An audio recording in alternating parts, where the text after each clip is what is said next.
6 months after arriving in the Void Nexus, Jake had become the most feared prisoner in the galaxy's most secure prison, and nobody could prove he had done anything wrong. The place that was supposed to be a perfectly controlled environment had become a nightmare of malfunctioning systems and unexplained failures. Vorthak's territory suffered from random psychic dampening fields that appeared without warning. The Mind Ripper would be in the middle of torturing some unfortunate creature when suddenly its powers would simply stop working. Zephyra Prime's mechanical workshop had been flooded 17 times by mysterious plumbing failures. The Spider creature had lost so much equipment to these accidents that it had started hoarding spare parts like a paranoid survivalist. The other prisoners were not doing much better. The tornado creature found itself trapped in dead air zones where its wind powers were useless. A lava-based entity kept getting doused by sprinkler systems that activated for no apparent reason. Even the shadow beings were suffering from sudden lighting changes that left them exposed and vulnerable.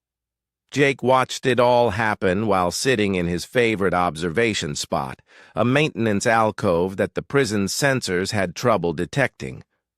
He had found dozens of these blind spots throughout the facility, places where he could work undisturbed while the automated systems assumed he was somewhere else entirely. Today's project was particularly satisfying. Jake was rewiring a series of environmental controls that would, when activated, create a localized gravity field right in the middle of Vorthak's throne room. The Mind Ripper liked to hold court from a floating platform that demonstrated its superiority over gravity-bound creatures. In about an hour, that platform was going to become very heavy very quickly, but Jake's quiet satisfaction was interrupted by an unexpected sound. Footsteps, multiple sets of them, moving through the maintenance tunnels with obvious purpose. Jake quickly shut down his tablet and slipped deeper into the shadows of the alcove. Vorthak appeared first, its massive form barely fitting through the tunnel entrance. Behind it came Zephyra Prime, its remaining blade arrays spinning slowly, in what Jake had learned was a sign of extreme agitation. The tornado creature followed, along with several other major players in the prison's power structure. "He is here somewhere," Vorthak said, its psychic voice echoing off the tunnel walls. "I can sense human thoughts, but they are slippery, unlike any mind I have encountered before. The sabotage is too sophisticated to be random," Zephyra Prime added. "Someone with detailed knowledge of our systems is causing these failures. And the human is the only one here with the technical expertise to do it." Jake pressed himself further back into the alcove, hoping the shadows would hide him. This was the first time the prisoners had worked together since he had arrived. If they actually united against him, his games would become much more dangerous. "Even if it is the human," said another voice, belonging to a creature that looked like a walking crystal formation. "What can we do about it? The challenge rules protect him from direct attack. The challenge rules protect him from being killed without cause," Vorthak corrected. "They do not protect him from being questioned, or from having his movements restricted for the safety of the community." Jake realized that his time as an invisible saboteur was about to end. The prisoners had finally figured out what was happening, and they were angry enough to risk breaking their own traditions to stop him.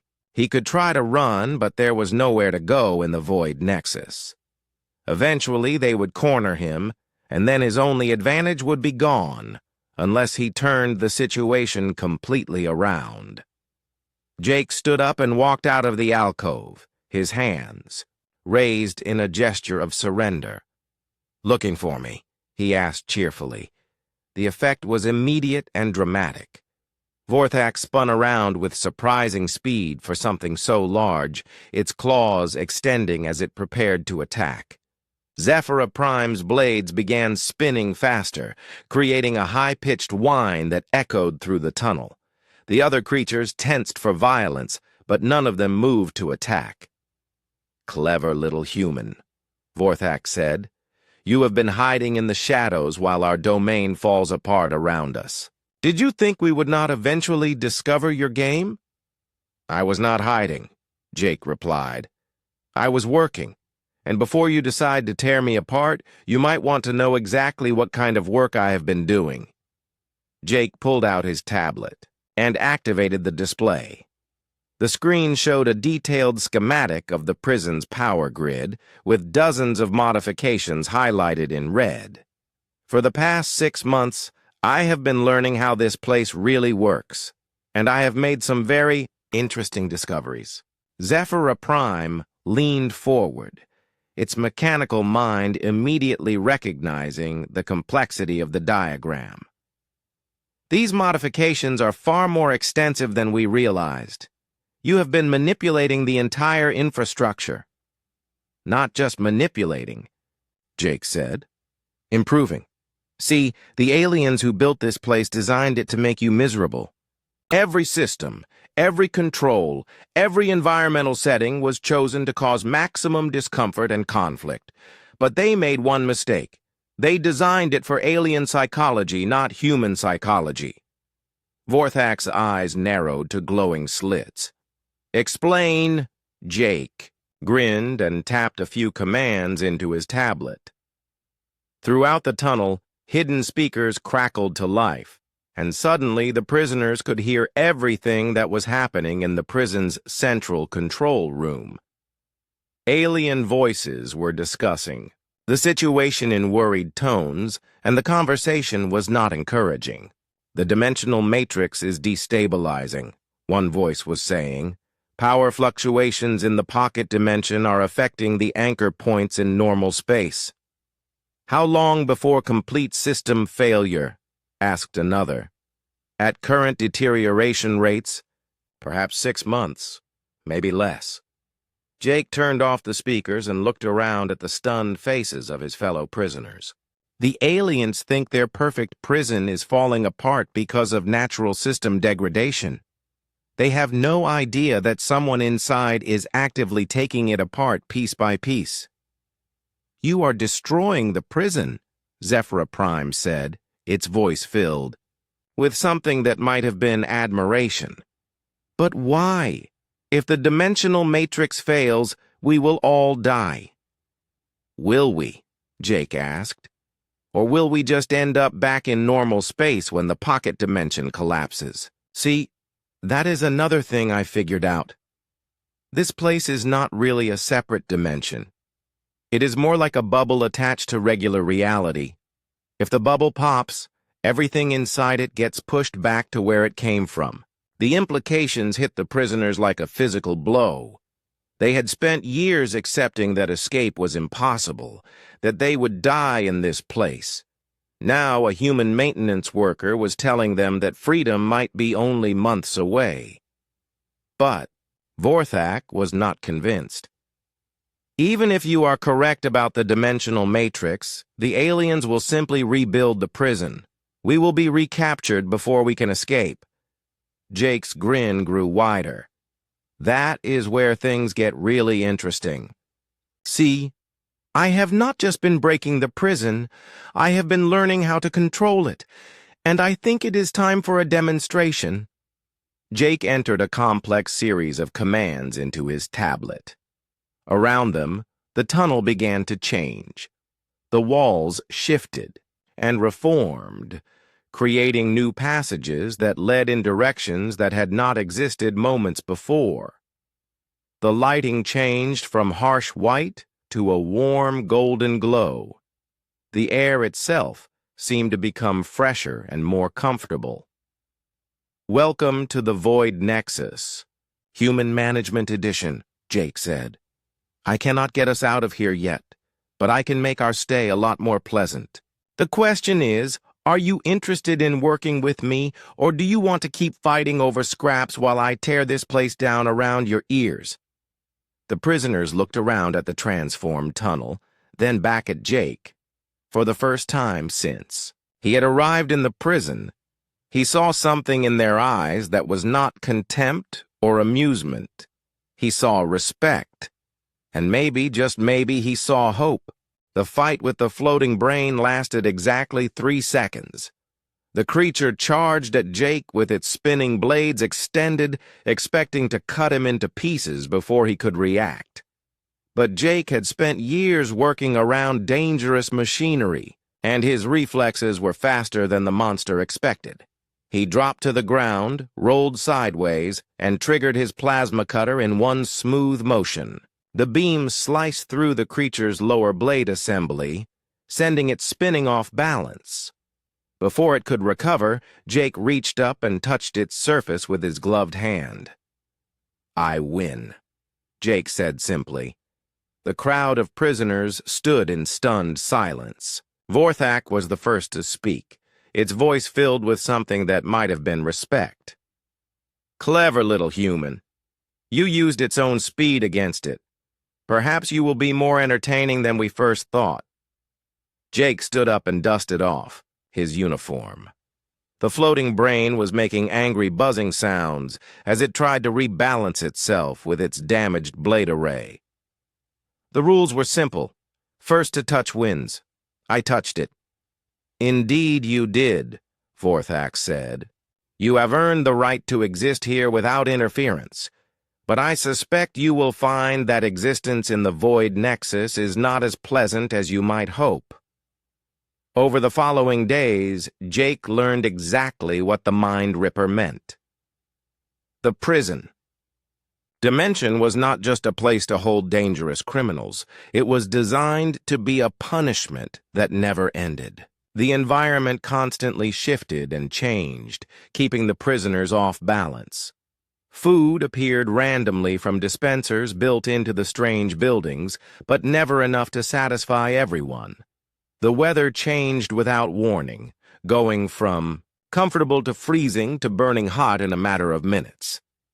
The prisoners had adapted by forming territories and fighting constantly over resources. Vorthak controlled the largest area, ruling through fear and the threat of psychic torture. The spider creature, which called itself Zephyra Prime, had claimed a section filled with broken machinery that it was slowly converting into a mechanical army. Other prisoners controlled smaller areas, each using their own methods to survive. Jake was technically safe from direct attack because of his victory in the challenge, but that did not mean life was easy. The other prisoners ignored him when possible and made his life difficult when they could not. They would steal his food, block his access to shelter, and generally treat him like an unwanted pest.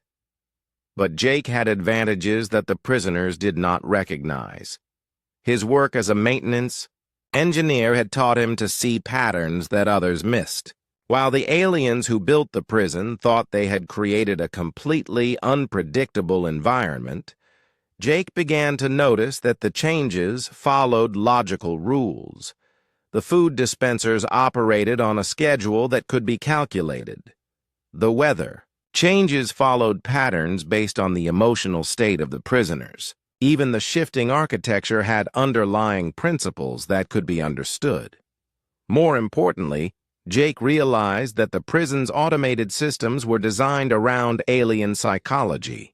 The builders had created a place that would be maximally uncomfortable for species that thought logically and predictably.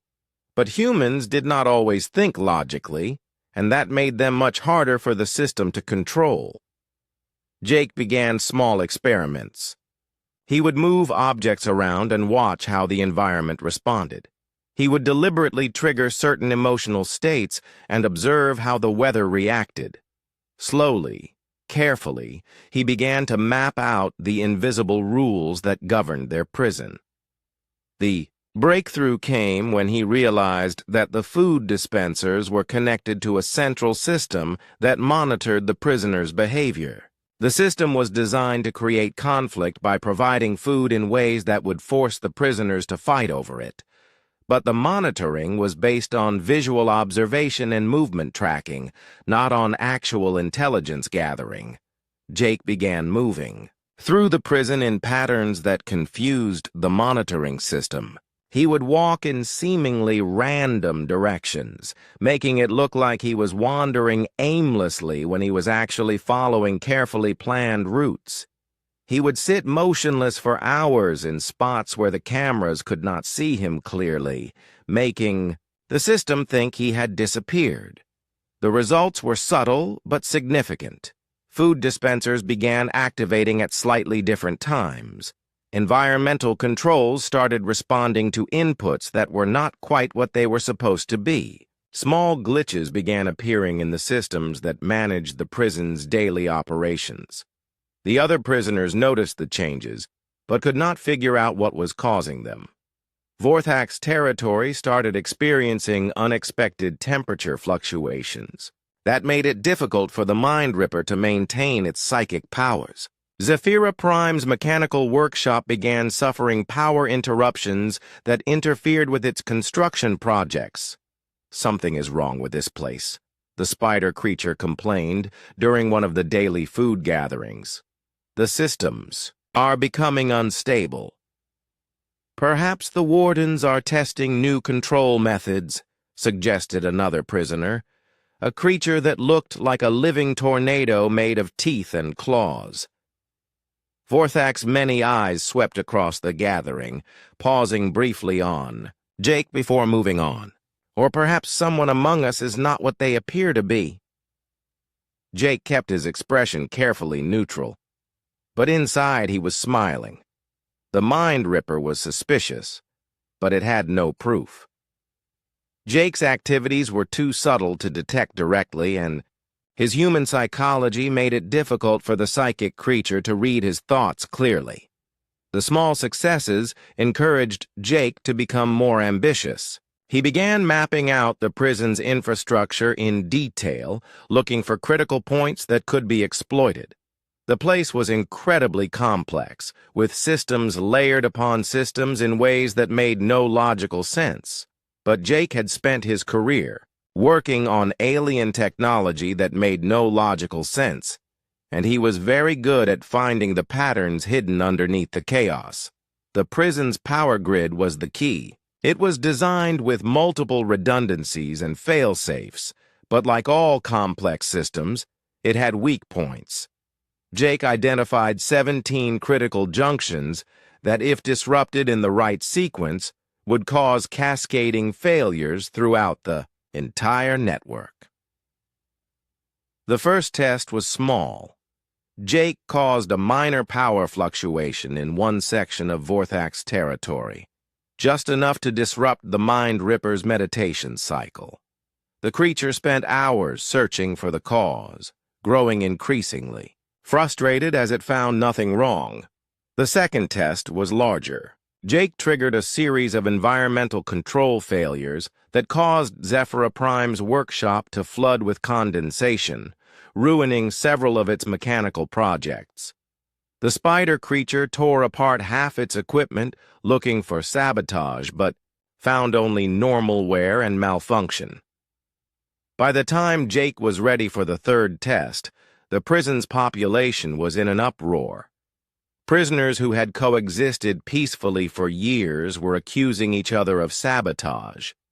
Territorial boundaries were being violated as creatures searched for the source of their problems. The careful balance that had kept the prison stable was beginning to break down. And through it all, Jake Morrison, the harmless human maintenance worker, continued his quiet work of turning the galaxy's most secure prison into the galaxy's most dysfunctional machine. Vorthak was beginning to suspect the truth, but the Mind Ripper faced a problem that its psychic powers could not solve. It knew something was wrong, but it could not prove what or who was responsible, and in a place designed to punish the guilty, suspicion without proof was just another form of torture. Jake was patient. He had learned long ago that the best way To fix a complicated machine was to understand it completely before making any major changes. He had been studying the Void Nexus for months now, and he was finally beginning to understand not just how it worked, but how it could be made to work differently. The galaxy's most dangerous criminals thought they knew everything about survival and conflict. But they had never faced an opponent who could turn their own prison against them, one small malfunction at a time. Jake woke up on ground that felt like metal but looked like stone. His head pounded like someone was using it for drum practice, and his mouth tasted like he had been chewing on copper wire. For a moment, he just lay there, trying to remember where he was and why everything hurt. The memory came back slowly. The gateway chamber, the cascade failure, the feeling of reality twisting around him like a pretzel. Jake sat up carefully and looked around at his new surroundings. He was in a place that made no sense at all. The sky was the color of old blood, but it gave off light like a normal sun. The ground beneath him was covered with what looked like grass. Except it was silver and made tiny ringing sounds when the wind moved through it. In the distance, he could see buildings that seemed to change shape when he was not looking directly at them. Jake got to his feet and checked his equipment. His tools were still attached to his belt, and his tablet was somehow still working despite having fallen through a dimensional gateway. According to the device's readings, the atmosphere was breathable for humans, the gravity was close to Earth normal, and the temperature was a comfortable 72 degrees. It was almost as if the place had been designed for comfort. That was when he heard the laughter. It started as a low chuckling sound like someone enjoying a private joke. Then it grew louder and deeper until it sounded like a landslide made of broken glass. Jake turned toward the sound and saw something that made his blood turn to ice water. The creature was 12 feet tall and covered in what looked like black armor. But as it moved closer, Jake realized the armor was actually its skin. It had 4 arms, each ending in claws that could probably cut through steel, and its face was a nightmare collection of too many eyes and too many teeth. When it spoke, its voice sounded like a rock slide in an echo chamber. "How amusing," the creature said. "The wardens have sent us a pet to play with." Jake backed away slowly, his hand moving instinctively toward the plasma cutter on his tool belt. It was not much of a weapon, but it was better than nothing. The creature noticed the movement and laughed again. "Do not be afraid, little meat thing. I am Vorthak the Mind Ripper. You may have heard of me. I destroyed 3 entire civilizations before they finally captured me. But do not worry about that now. I only kill things that are worth killing, and you are obviously not worth the effort."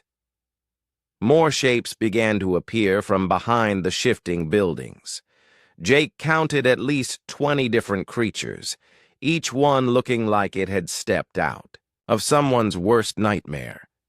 There was something that looked like a giant spider made of liquid metal, a floating brain surrounded by spinning blades, and a humanoid figure that seemed to be made entirely of shadow and static electricity.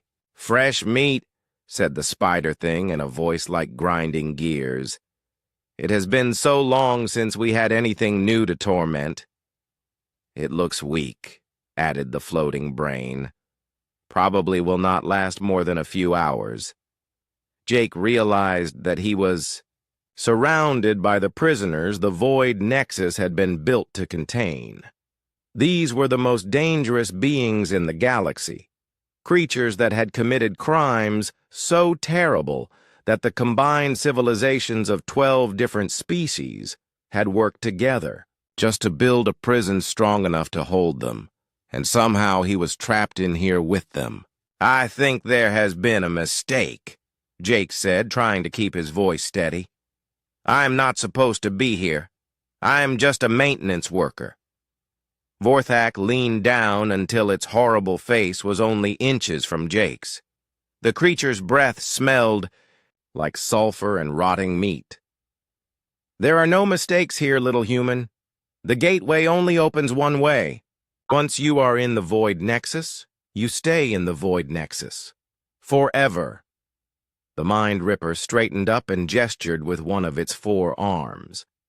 "But perhaps we can make your stay more interesting. You see, we have developed certain traditions here. New arrivals must prove their worth or become entertainment for the rest of us." Jake looked around at the crowd of monsters surrounding him. Every instinct in his body was screaming at him to run, but there was nowhere to go. The place seemed to stretch on forever in all directions, with no walls or barriers visible anywhere. "What kind of traditions?" Jake asked. "Simple," said the spider creature. "You fight one of us. If you win, you earn the right to exist here without being bothered. If you lose, well, the entertainment value alone will be worth the effort. And if I refuse to fight..." Vorthak's many eyes glittered with malicious amusement. "Then we will make you fight whether you want to or not. The result will be the same, but it will be much less dignified." Jake considered his options. He was a maintenance worker, not a soldier. He had never been in a real fight in his entire life, unless you counted the time he had argued with a drunk customer at the spaceport bar. These creatures had destroyed entire star systems. The smart thing to do would be to surrender and hope. They would kill him quickly, but Jake Morrison had not gotten his job by being smart. He had gotten it by being stubborn and refusing to give up when things looked impossible. Every broken machine he had ever fixed had looked hopeless when he first saw it, but he had always found a way to make it work. "All right," Jake said. "I will fight, but I get to choose my opponent and the rules of the fight." The creatures exchanged glances, and several of them began laughing. Vorthak nodded its massive head. "Very well, little human. Choose your death." Jake looked around the circle of monsters, trying to think of something, anything that might give him a chance. These beings were stronger, faster, and more dangerous than anything he had ever faced. But they were also arrogant. They thought he was just a weak little human who would be easy to defeat. Maybe that was exactly what he needed them to think. Jake pointed at the floating brain creature. It was about the size of a basketball, surrounded by spinning metal blades that moved too fast to see clearly. "I choose you. And the rules are simple. First one to touch the other wins." The brain creature bobbed in the air, its blades spinning faster. "How delightfully simple. I accept your challenge, meat thing. Prepare to be sliced into convenient pieces." The other prisoners formed a wider circle, eager to watch the show. Jake could hear them making bets on how long he would last. The most optimistic estimate was 15 seconds. Jake reached into his toolkit and pulled out his plasma cutter. It was designed for cutting through metal pipes, not for fighting monsters, but it was the only weapon he had. The brain creature laughed, a sound like chalk scraping on a blackboard. "You think that tiny tool will save you? I have cut through starship hulls with these blades." "Maybe," Jake said, "but I bet you have never fought someone who fixes starship hulls for a living." The brain creature stopped laughing. Jake Morrison floated in the zero-gravity maintenance bay, his tools drifting around him like metal fish in an invisible ocean. The massive construction platform stretched out beyond the viewport, its alien architecture gleaming under the light of 3 distant suns. He had been working on these systems for 6 months now, and still the sight amazed him every single day. The platform was bigger than most human cities. 12 different alien species had worked together to build it, each contributing their most advanced technology to create something that had never existed before. Jake was just a maintenance worker from Earth, But somehow he had ended up here, helping to build the most important prison in galactic history. The Galactic Tribunal called it the Void Nexus. Jake called it the biggest headache he had ever seen. In his 25 years of fixing broken machines, the alien engineers were brilliant, but they had a habit of overcomplicating everything. Where a human would use a simple bolt, they would design a quantum-locked nano-fastener that required 3 different tools and a mathematical equation just to turn it. Today was supposed to be the final day. After 3 years of construction, the prison was ready for its first inmates. Jake's job was to run diagnostics on the dimensional gateway systems one last time before the grand opening. It was routine work, the kind he could do with his eyes closed. But the aliens insisted on triple-checking everything. Commander Zalthis, the lead engineer from the Etherian Collective, drifted over to Jake's workstation. The alien looked like a cross between a jellyfish and a computer, with translucent skin that showed glowing circuits underneath. When it spoke, its voice came through Jake's helmet radio in perfect English, though he knew the creature had never been anywhere near Earth. "Human Morrison, the final calibration sequence must begin in 30 minutes, Zalthis said. All diagnostic readings must show green status before we can proceed with prisoner transport." Jake nodded and checked his tablet. Everything looked normal so far, but he still had to inspect the gateway chamber itself. The chamber was the heart of the whole system, a room-sized device that could tear holes in reality and create doorways to other dimensions. It was the most dangerous piece of technology Jake had ever worked on, and definitely the most expensive. "I need to go inside the chamber for the final check," Jake said. "Standard procedure requires a physical inspection of the quantum matrices." The alien's skin flickered with what Jake had learned meant annoyance. "That seems unnecessary. Our sensors show all systems functioning within normal parameters." "Your sensors are great for detecting big problems," Jake replied, pulling on his work gloves.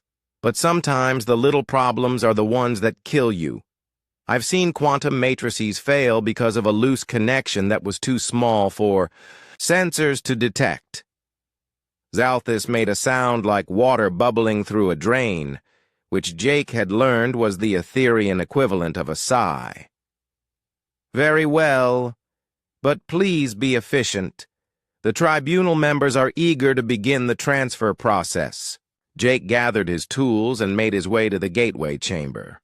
The corridor leading to it was lined with warning signs in dozens of languages, all saying the same thing in different ways. Danger, authorized personnel only, dimensional hazard zone. Jake had helped install most of these systems, so he knew exactly how dangerous they really were. The chamber itself was surprisingly plain for something so important.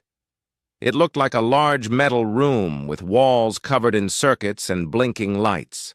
In the center was the gateway itself, a circular arch made from materials that hurt to look at directly. When inactive, it looked like empty space surrounded by a silver ring. When active, it would show a window into whatever dimension the operators chose to connect to. Jake began his inspection at the power couplings, working his way around the room in a careful pattern. Everything seemed normal. The quantum matrices were aligned properly, the dimensional anchors were stable, and the safety systems were all green. He was starting to think this would be the easiest final inspection he had ever done. That was when he noticed the small scratch on one of the primary conduits. It was barely visible, just a tiny mark in the metal housing. But Jake's experience told him it was important. Scratches like that usually meant vibration damage, which could indicate a loose mounting bracket somewhere inside the system. If the bracket failed during operation, it could cause a cascade failure that would destroy the entire gateway. Jake opened his toolkit and began removing the access panel. The work required him to lean deep into the gateway arch with most of his body inside the activation zone. It was not the safest position to be in, but the mounting brackets were only accessible from inside the arch itself. As he worked, Jake could hear the alien engineers preparing for the final activation sequence. Their voices echoed through the chamber's communication system, counting down through pre-operation checklists in languages that sounded like music, mathematics, and breaking glass all mixed together.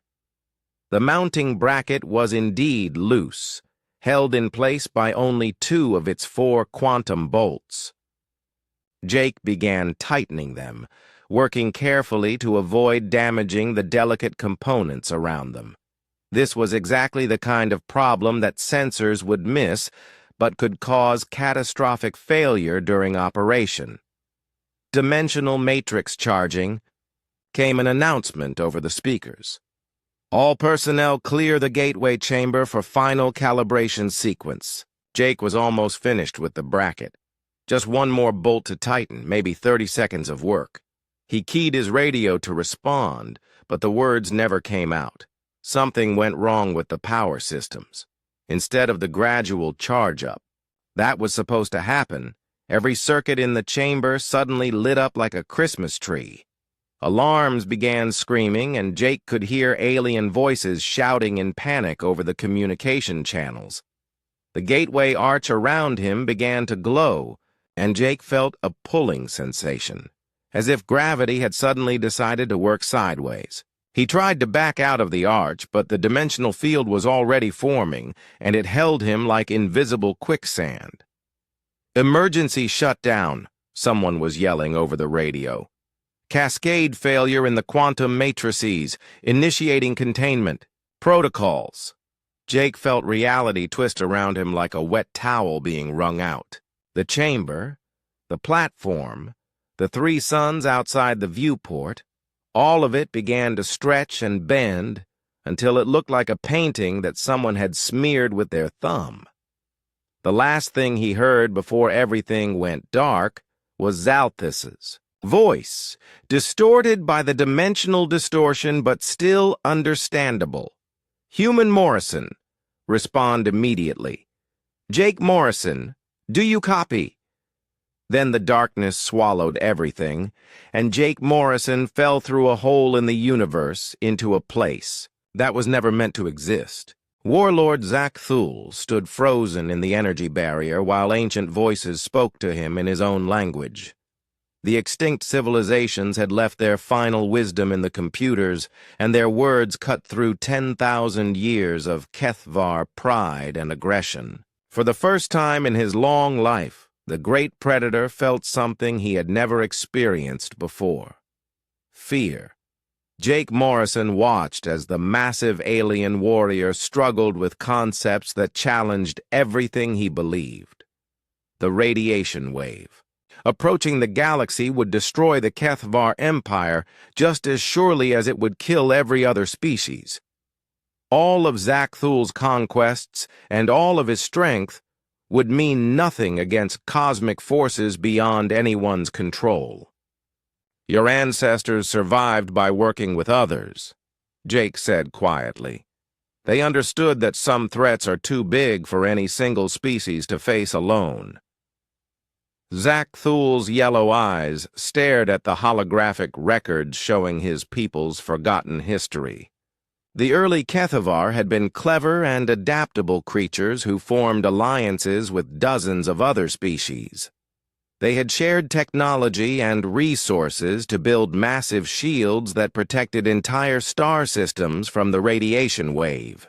"We were weak then," Zak Thul growled, but his voice lacked its usual confidence. "We made ourselves strong by conquering the weak." "You made yourselves isolated," Jake replied. "Strength without wisdom is just another form of weakness." The energy barrier, holding Zak Thul, flickered and died as the ancient station's power systems finally began to fail. The warlord could have killed Jake easily, but instead he stood motionless, while images of doomed civilizations played around them. Each holographic display showed species that had chosen pride over cooperation and paid the ultimate price. Lisa Park worked frantically to download the most important data files before the computers shut down completely. The genetic records and historical archives contained knowledge that could save billions of lives if they could find a way to share it with the galaxy. But first, they had to survive the next few minutes. Tony Rodriguez monitored the HFY fleet from the stations, failing sensors, and reported growing confusion among the alien ships. The warriors were waiting for their leader to return with the dead humans, but instead they were hearing strange transmissions from inside the ancient structure. Some of the younger HFY were asking questions about what they were seeing. Amy Chen had been translating the final messages from the extinct Alliance and discovered something incredible. The ancient species had hidden emergency shelters throughout the galaxy designed to protect refugees from the radiation wave. The locations were encrypted in the computer files and would only be revealed to those who proved they could work together peacefully. The shelters can protect millions of people, but they require multiple species to operate them, Amy reported. No single race has all the knowledge needed to activate the systems. Jake realized that the extinct civilizations had created the perfect test for future generations. The shelters would only open for species that had learned to cooperate and share resources. Any race that tried to claim them through force would find empty ruins instead of sanctuary.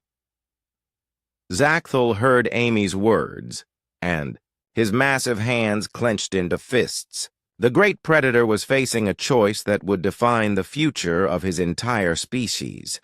He could continue the hunt and preserve HFY pride by killing the humans, or he could accept that some challenges required cooperation even from the galaxy's apex predators.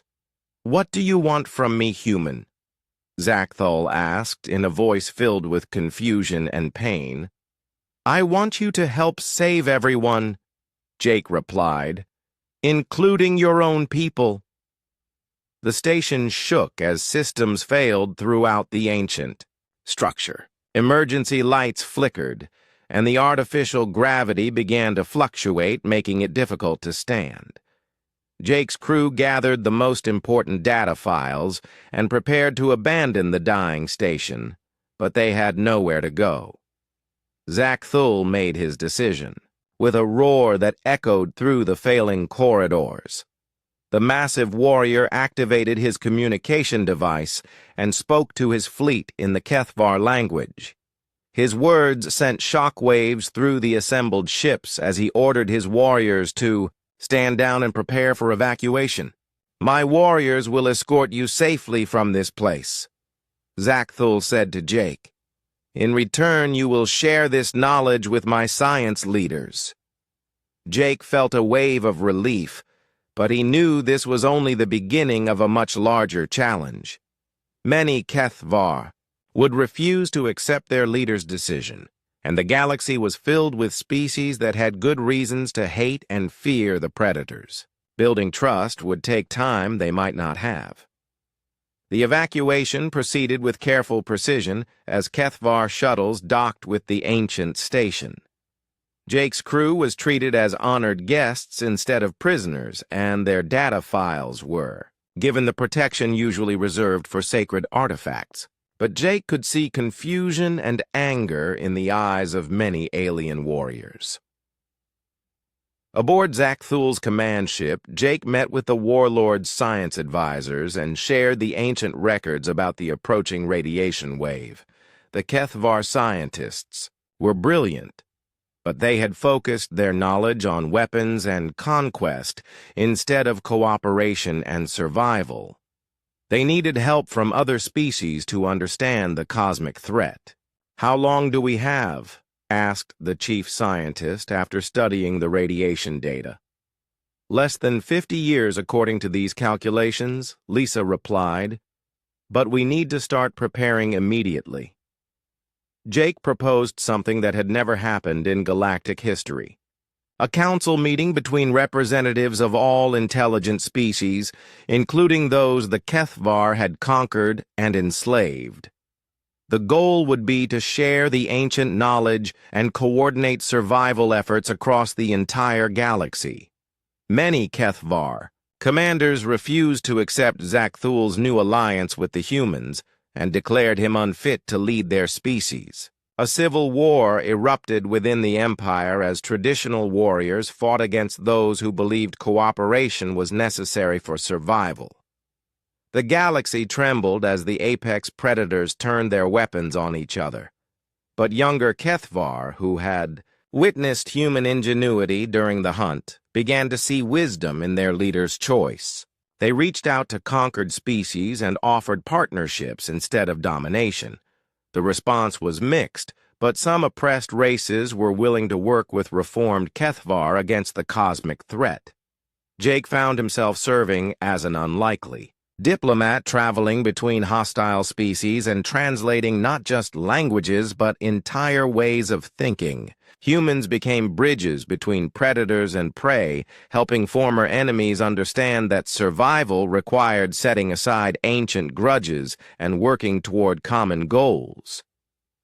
The first galactic cooperative meeting was held on a neutral space station with representatives from over 200 species. Jake stood beside Zakthul as they addressed the assembly and shared the ancient warning about the radiation wave. Many delegates were skeptical, but the evidence was overwhelming. Slowly and carefully, the foundation for a new kind of galactic civilization began to take shape. Humans provided creativity and adaptability, while reformed Kethvar offered strength and resources. Other species contributed their unique technologies and perspectives, creating solutions that no single race could have developed alone. The work was incredibly difficult, and progress was often frustratingly slow. Ancient enemies had to learn to trust each other, and proud species had to admit they needed help to survive. There were setbacks and conflicts, but gradually the cooperative grew stronger and more unified. Years passed as refugee shelters were activated and evacuation plans were developed for vulnerable star systems. The ancient alliance's hidden technology proved invaluable, but it required constant cooperation between different species to maintain and operate. Competition was replaced by collaboration as the galaxy prepared for its greatest challenge. Jake Morrison stood on the observation deck of Cooperative Station Alpha and watched as the first wave of cosmic radiation approached a test system. The combined fleets of dozens of species worked together to evacuate the planets and protect the refugee ships, using shields based on ancient designs but improved by modern cooperation. Beside him, Warlord Zakthul observed the successful evacuation, with something that might have been pride. The great predator had learned that true strength came not from conquering others, but from helping them survive and thrive.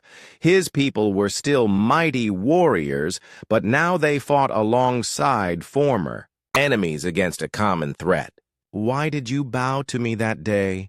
Jake asked, remembering the moment when everything changed. "Because you showed me that the galaxy's greatest predator is not the one who kills the most prey." Zakthul replied, "It is the one who ensures the survival of all species for future generations." The radiation wave struck the evacuated system and sterilized 3 planets, but every living creature had been saved through the coordinated efforts of the Galactic Cooperative. It was proof that the lessons of the ancient alliance had not been forgotten, and that cooperation could triumph over even cosmic destruction. The galaxy still faced decades of challenges as the radiation wave continued its deadly journey through space, but now they faced it together. Humans had given the universe something more precious than advanced technology or military might. They had given it hope.